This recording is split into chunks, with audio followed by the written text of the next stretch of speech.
À la une ce soir, Assemblée générale des femmes du Congrès pour la démocratie et le progrès du Kadiogo. Les militantes ont passé au peigne fin la situation sécuritaire du Burkina Faso, la réconciliation nationale et la crise au sein du CDP. Occasion pour elles de réaffirmer leur soutien à Blaise Compaoré, président d'honneur du CDP. Vous les entendrez dans ce journal. Football, Hubert Velud, officiellement sélectionneur des étalons. Ce samedi, il a signé son contrat et présenté sa première liste pour les 2 premières journées des éliminatoires de la CAN 2023. Le technicien français opte pour une liste élargie de 29 joueurs. On découvre cette liste dans un instant avec le service des sports. France, gouvernement Bonne, un franco-sénégalais à la tête du ministère de l'Éducation et de la Jeunesse. Un vaste portefeuille qui constitue l'un des chantiers prioritaires du second quinquennat du président Emmanuel Macron. Paf Ndiaye est sans doute l'une des figures emblématiques du gouvernement d'Elisabeth Bonne. Une nouvelle qui fait couler beaucoup d'encre au Sénégal. Voilà pour le sommaire du 20h que vous avez choisi. Merci de nous rejoindre. Bonsoir. Tout de suite et maintenant, direction la région des Hauts-Bassins, le président du Faso, le lieutenant-colonel Paul Henri Sandaogo Damiba, y a rencontré hier dans la matinée les forces vives de la région. Le chef de l'État a partagé avec elles la vision de la transition et les préoccupations actuelles du pays. Le chef de l'État a réaffirmé que la situation sécuritaire a toujours été et demeure la préoccupation première de toutes les instances de la transition. La substance des échanges avec Joseph Koudrou, notre correspondant dans la région des Hauts-Bassins. Échange à bâton rompu entre le chef de l'État Paul Henri Sandaogo Damiba et les forces vives de la région des Hauts-Bassins. Une tribune d'échange direct avec au menu les questions majeures de l'heure. Je salue votre engagement sur les différents chantiers de développement de notre pays et vous exhorte à redoubler d'efforts pour qu'ensemble nous puissions accomplir l'œuvre de refondation entamée depuis quelques mois. Il n'est pas besoin ici de rappeler les circonstances dans lesquelles les forces de défense et de sécurité se sont retrouvées dans l'obligation de prendre les commandes de la marche de l'État. Ce face-à-face avec le chef de l'État fut une occasion pour les forces vives d'évoquer les questions liées à la cherté de la vie et la récente hausse du prix des hydrocarbures. L'augmentation du prix des denrées, je pense que souvent on aborde mal le problème parce que le gouvernement a peut-être pris la mesure d'augmenter les tarifs de carburant liés de 100 francs. Ce n'est pas le gouvernement qui fait monter les prix et ainsi de suite.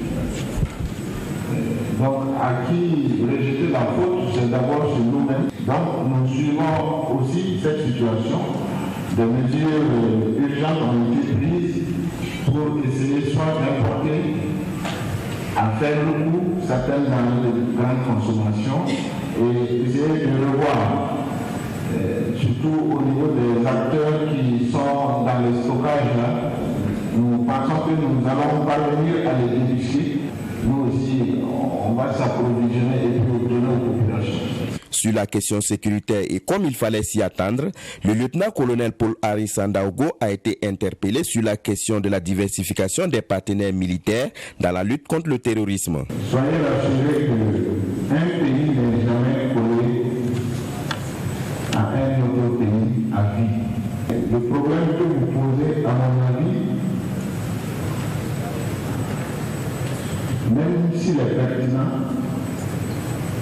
l'approche n'est pas meilleure. Mais si vous êtes fort comme vous le prétendez, vous venez, vous faites votre coup d'État et puis vous faites ce que vous voulez. Premier du genre, cet échange direct avec les forces vives des Hauts-Bassins a constitué un des temps forts de cette visite de travail de 48 heures du chef de l'État dans la ville de Sia. Retour à Ouagadougou et suite de la visite du gouvernement aux forces de défense et de sécurité. Après l'état-major général des armées, le Premier ministre Albert Ouedraogo et plusieurs membres de son gouvernement ont fait une immersion à l'état-major de l'armée de l'air. Cette visite décidée en Conseil des ministres permettra au gouvernement de mieux s'imprégner des conditions de travail des forces de défense et de sécurité et de leur apporter le soutien du gouvernement. Abdourahim Yéyé, images et commentaires de cette immersion.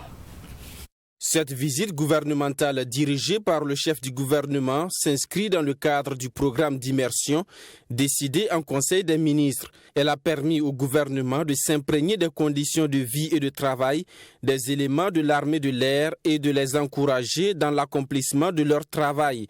Pour le chef d'état-major de l'armée de l'air, cette visite est une première et honore l'armée de l'air. Ce fut l'occasion pour nous de rappeler les acquis engrangés grâce aux efforts du gouvernement, rappeler aussi notre engagement à faire face aux défis sécuritaires dont le Premier ministre a parlé dans sa feuille de route, nous engager aussi aux côtés des autres forces armées par rapport aux échéances qui ont été fixées par le chef suprême des armées, le tout dans l'esprit de tirer des leçons vis-à-vis des nombreuses attentes, vis-à-vis des critiques qui souvent peuvent être acerbes, mais qui nous permettent de nous améliorer et pour être au rendez-vous là où les forces ont besoin de nous, là où les populations ont besoin de nous. Pour le ministre en charge de la Défense, Aimé Barthélemy Semporé, l'armée de l'air a des besoins en équipement supplémentaire pour mieux accomplir ses tâches que sont le soutien des troupes au sol, les évacuations et les escortes. Il a réaffirmé l'engagement du gouvernement à mettre des moyens à la disposition des forces de défense et de sécurité engagées dans la lutte contre le terrorisme. Il y a beaucoup de besoins et peu de moyens. Et donc cela a permis de sensibiliser le gouvernement sur les efforts budgétaires à consentir davantage pour appuyer l'armée de l'air en termes d'acquisition, en termes de maintenance, de budget de maintenance, en termes de budget de fonctionnement. Et au finish, nous avons donc entendu les membres du gouvernement unanimement accepter de concéder une partie de leur budget pour soutenir la défense.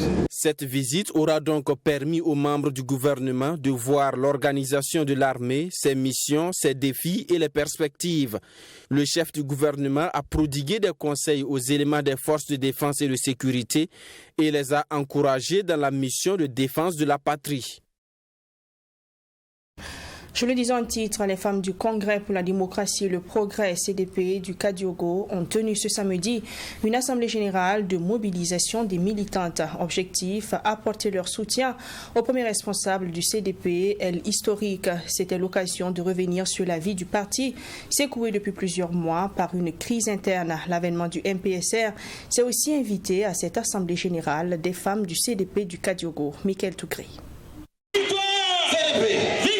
C'est une assemblée générale des femmes du Congrès pour la démocratie et le progrès du Kadiogo, version Achille Tapsoba. Ces femmes de l'aile historique du parti déchu en 2014 se sont mobilisées pour réaffirmer le soutien à Blaise Compaoré, président d'honneur du Congrès pour la démocratie et le progrès. Une occasion pour la direction politique du parti de Achille Tapsoba d'échanger sur la vie du parti et apporter les bonnes informations aux militantes du Kadiogo. Que votre présence est un refus. C'est un refus catégorique de la tentative de mainmise et de main basse sur le CDP par un certain monsieur et sa clique. C'est un refus de nier l'histoire du CDP et de renier celui qui, dans l'histoire du CDP, constitue le fondateur du CDP, le président Blaise Compaoré. Selon le président par intérim, le CDP reste un parti majeur sur la scène politique malgré la crise qui secoue le parti. Et pour l'instant, il n'est pas question de parler de scission au sein du Congrès pour la démocratie et le progrès. Un rapprochement entre les deux ailes en froid depuis plusieurs mois n'est pas à exclure, mais cela se fera dans le respect des textes du parti, va insister le président par intérim du CDP, Achille Tapsoba. Et il y a donc une fraction qui est derrière le camarade Eddy. Il y a une fraction qui est avec nous, la plus importante du reste. Mais nous disons que nous sommes toujours en train de chercher les voies et moyens pour la résolution de cette situation interne. Bien sûr, au profit du parti lui-même, pas au profit d'un individu ou d'un groupe d'individus, et en considération de nos textes fondamentaux, pas en dehors de nos textes fondamentaux. Parce que le début et la fin de la cohésion, de l'unité d'un parti se trouve au niveau du respect des textes fondamentaux. Les femmes du Kadiogo à ce rendez-vous ont répondu massivement à l'appel du parti au Sénazar. Pour ces militantes du CDP, l'ancien président du Faso, Blaise Compaoré, et les exilés politiques doivent revenir au Burkina Faso. Une assemblée générale mise aussi à profit pour parler de réconciliation nationale et la question sécuritaire dont les conséquences touchent de plus en plus les femmes et les enfants. Juste réaffirmer notre appartenance à notre fondateur, Blaise Compaoré, et au CDP, naturellement. Voilà. Et sonner la mobilisation. Ça fait 7 ans que nous perdons nos enfants, 7 ans que les femmes deviennent des veuves, 7 ans que les enfants sont des orphelins. C'est-à-dire, on n'a jamais vu ça au Burkina Faso. L'événement du MPSR qui nous donne espoir. L'appel à la mobilisation des femmes du Kadiogo est lancé pour un CDP plus fort et conquérant pour les prochaines élections. Le président par intérim du CDP, Achille Tapsoba, au cours de cette Assemblée générale des femmes du Kadiogo, annonce les préparatifs du 8e congrès ordinaire du Congrès pour la démocratie et le progrès. Voilà, c'est une assemblée générale qui s'est tenue en présence du président par intérim Achille Tapsoba et de plusieurs vice-présidents. Comme vous venez de le voir à cette rencontre, donc, la gestion de la crise sécuritaire par les autorités de la transition s'est invitée aux échanges. Une gestion très critiquée d'ailleurs au sein de l'opinion publique. Pour certaines personnes, le président du Faso, Paul-Henri Damiba, a échoué au bout de ses 100 jours de gestion puisque la crise sécuritaire reste d'actualité. Le CDP est historique, dirigé par Achille Tapsoba, dit apporter son soutien aux nouvelles autorités et dit comprendre les critiques des Burkinabés. On écoute ensemble Achille Tapsoba, président par intérim du CDP, toujours au micro de Michael Togré. Tout pouvoir, tout gestionnaire du pouvoir ne peut pas ne pas essuyer des critiques. Ça, c'est tout à fait normal. Mais nous estimons qu'il faille prendre en compte beaucoup de paramètres. Et la situation, la déliquescence dans laquelle était engagé notre pays sur le plan sécuritaire, sur le plan national, est une déliquescence qui a duré pendant 7 ans. Et vous reconnaissez avec moi que découper un espace de critique de 100 jours, c'est vraiment de l'arbitraire. Alors moi je pense que c'est l'objectif final qui nous intéresse et nous constatons qu'il y a des difficultés persistantes sur le terrain, ça aussi il ne faut pas le nier, mais il y a aussi des avancées qu'il faut noter et nous espérons que ces avancées seront plus significatives encore et que le reflux du mouvement terroriste sera observé d'ici quelques temps et nous attendons donc les engagements du président Damiba pour les 5 mois tels qu'il avait prédit le mois passé. Nous attendons l'échéance. Nous sommes encore un parti qui est engagé dans la lutte pour sauvegarder les intérêts du Burkina Faso. Et dans les intérêts du Burkina Faso, nous voyons en premier lieu la reconquête de notre territoire national, l'intégrité territoriale et bien sûr, le retour de la paix et de la solidarité et de la cohésion sociale, la paix entre les communautés, la paix entre les groupes sociaux. Nous sommes en mesure, aguerris par la situation, de reprendre les choses et de donner au pays des nouveaux espoirs avec bien sûr une nouvelle offre politique. Et dans les intérêts du Burkina Faso, nous voyons en premier lieu la reconquête de notre territoire national, l'intégrité territoriale et bien sûr, le retour de la paix. En un mot, la réconciliation nationale également, qui sera donc le socle sur lequel on bâtit cette paix et on luttera davantage pour reconquérir notre intégrité territoriale. Religion, l'église du christianisme céleste du Burkina Faso prie pour le Faso. Elle a tenu un culte spécial en faveur de la paix et de la stabilité.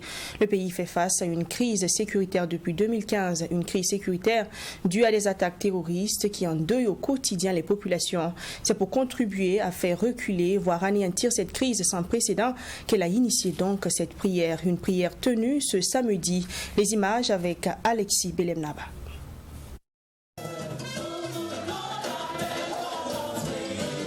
La paix, la sécurité et la stabilité pour le Burkina Faso, ce sont ces vœux qui ont animé cette prière.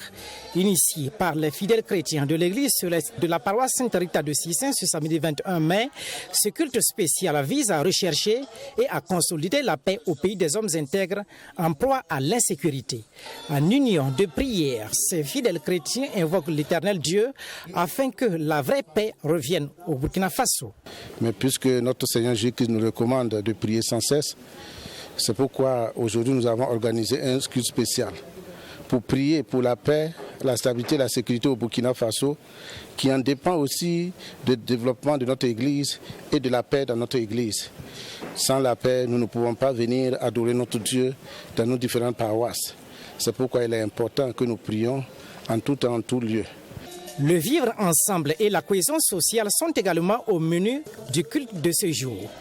Des chants, des prières et cantiques ont également rythmé cette journée. Le secrétaire général de la province du Kadiogo salue cette initiative qui constitue, selon lui, une œuvre pour la construction nationale. Actuellement, notre pays traverse vraiment des situations très difficiles.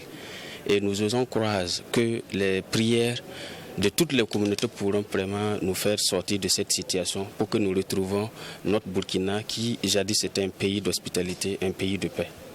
Le représentant du Mogonaba juge que la prière est une arme qui, en union d'action, peut contribuer à vaincre les forces du mal. Parce que la prière, c'est une arme. Après les bazookas, les AK-45, là, je crois que la prière est une arme qui parfois même, quand nous sommes unis, un seul cœur, une seule envie, elle peut donner des victoires. Parce que si on est unis, comme on le dit, on va vaincre. Cette prière spéciale de l'église céleste de la paroisse Sainte-Rita de Sissin n'est pas une première en faveur de la paix et de la stabilité. Plusieurs autres ont déjà été initiées et elles s'inscrivent dans la dynamique de la demande du chef de l'État.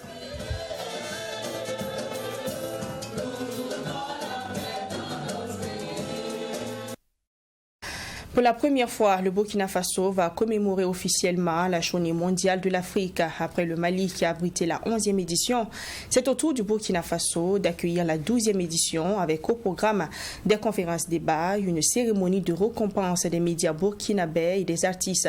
L'annonce a été faite ce vendredi 20 mai par le comité d'organisation au cours d'une conférence de presse. L'objectif de cette journée, selon les organisateurs, est de travailler à construire l'unité africaine à partir du Burkina Faso. Maxime Jean-Bambara. La journée doit être fêtée mondialement. Le 25 mai prochain, Ouagadougou abritera la 12e édition de la Journée mondiale de l'Afrique. Une journée commémorée en mémoire de la création de l'OUA, Organisation de l'Unité africaine, devenue UA, Union africaine. C'est la première fois que cette journée sera commémorée officiellement au pays des hommes intègres.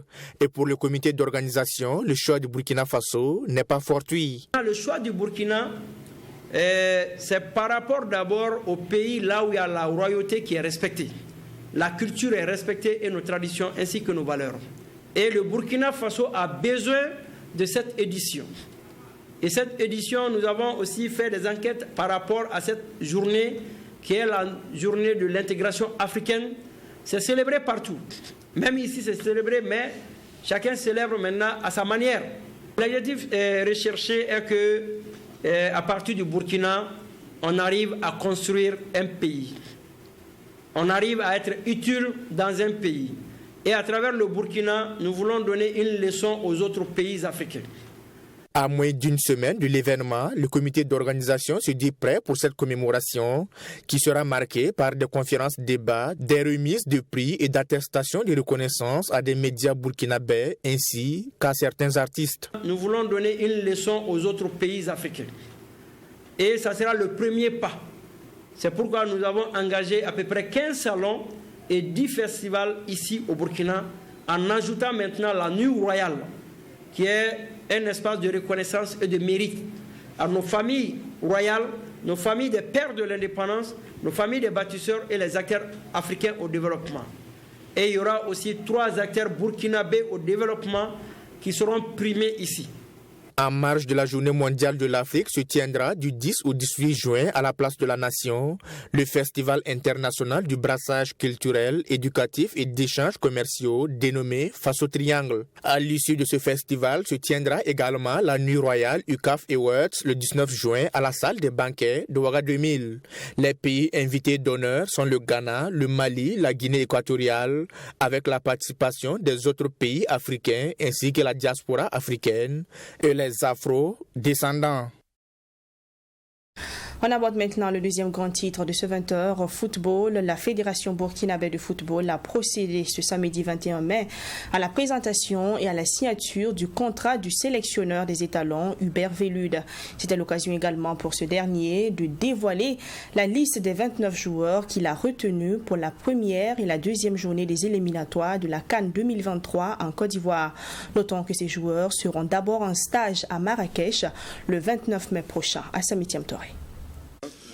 Longtemps attendu, Hubert Velud a paraphé son contrat avec la Fédération burkinabé de football. D'une durée de 2 ans, le sélectionneur des étalons aura la lourde tâche de qualifier l'équipe nationale à la prochaine Coupe d'Afrique des Nations, mais aussi de faire mieux que son prédécesseur, c'est-à-dire atteindre au moins les demi-finales. Sa mission sera également de qualifier les étalons pour une première à une Coupe d'Afrique des Nations.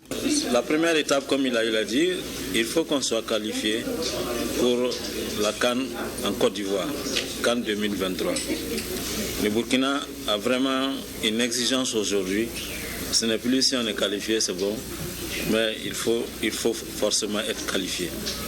Et vous savez que c'est en Côte d'Ivoire à côté, que comme chez nous également, c'est un gros défi de voir que nous ne soyons pas là-bas. Ça, c'est le premier objectif. Le deuxième objectif qu'on a eu à le dire, c'est bien précisé, c'est d'arriver à faire mieux que ce que nous avons jusqu'aujourd'hui comme résultat. Troisième objectif, qui est moyen terme également, c'est-à-dire qu'il y aura un chevauchement avec les éliminatoires de la Coupe du Monde. Alors, en tout cas, c'est un grand espoir pour nous de pouvoir être qualifiés pour la première fois au Burkina Faso en Coupe du Monde. Les premiers mots du sélectionneur des étalons vont à l'endroit du peuple burkinabé. Pour lui, c'est une fierté d'avoir été choisi pour diriger l'équipe nationale.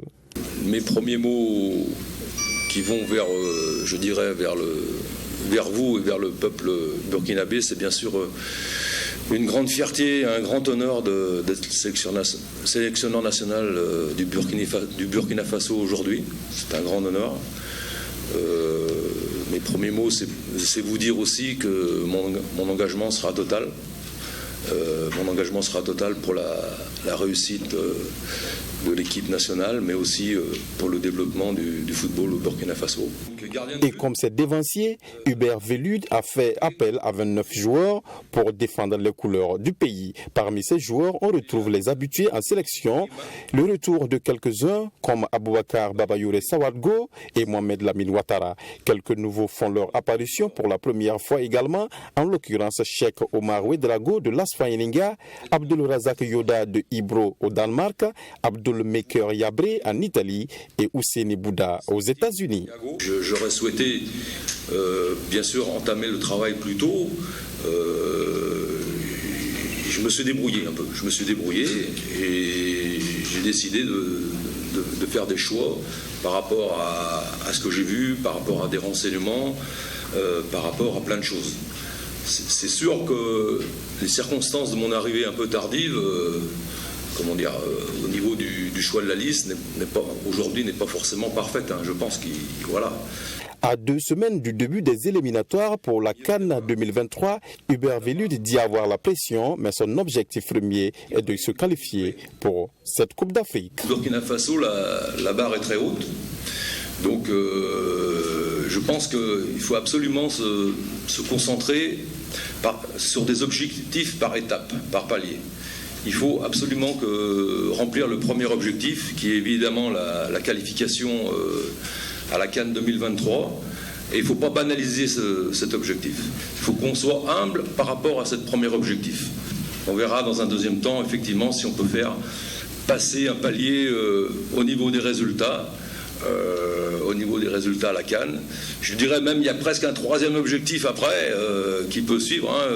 N'oubliez pas que maintenant il y aura peut-être une dizaine d'équipes qualifiées pour la Coupe du Monde en Afrique.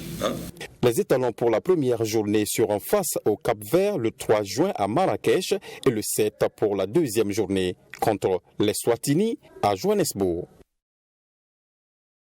En reste en sport, les activités socio-culturelles et sportives du lycée Marienne Gwabi, marquant la fin de l'année scolaire, ont été effectives le jeudi dernier au sein de l'établissement. Des concours de dictée, d'athlétisme, de lutte traditionnelle étaient au programme. Le tournoi de la Coupe du Proviseur en football a connu son dénouement également et c'est la classe de seconde qui remporte cette finale face à celle de la première des trois. Yassine Sawadou.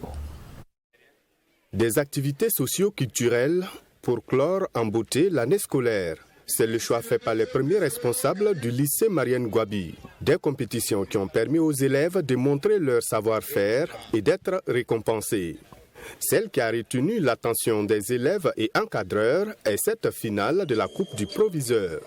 Une finale qui a mis aux prises la classe de la première des trois à celle de la seconde. Et c'est dans un match très engagé que les élèves de la seconde l'emportent au tir au but après un score nul vierge. Pour un coup d'essai, ce fut un coup de maître selon le proviseur du lycée, président du comité d'organisation. Il y a eu d'abord les concours de dictée, de dissertation. Ensuite, nous avons lancé des concours d'athlétisme composés de courses de vitesse, saut en longueur. Il y a également le lancer de poids, aussi bien masculin que féminin. Il y a eu aussi la lutte traditionnelle. Donc il y a eu des conférences que nous avons organisées sur le civisme, des conférences également sur les cafés littéraires. Dans l'ensemble, nous pouvons dire que nous avons eu une très grande satisfaction parce que nous avons été accompagnés par l'ensemble des professeurs du lycée, l'ensemble des éducateurs, et tout le monde, en tout cas, s'est mis dedans pour que ça marche. Le parrain de cette activité, qui n'est autre que le président de l'étoile filante de Ouagadougou, EFO, s'est dit satisfait et promet un accompagnement conséquent lors des prochaines éditions. Moi-même, j'ai été élève et quand on me soutenait, j'étais content parce que je jouais au ballon. Vous voyez que je suis actuellement au football, même si je ne joue plus. Donc c'était en tout cas avec plaisir que j'ai apporté ma contribution.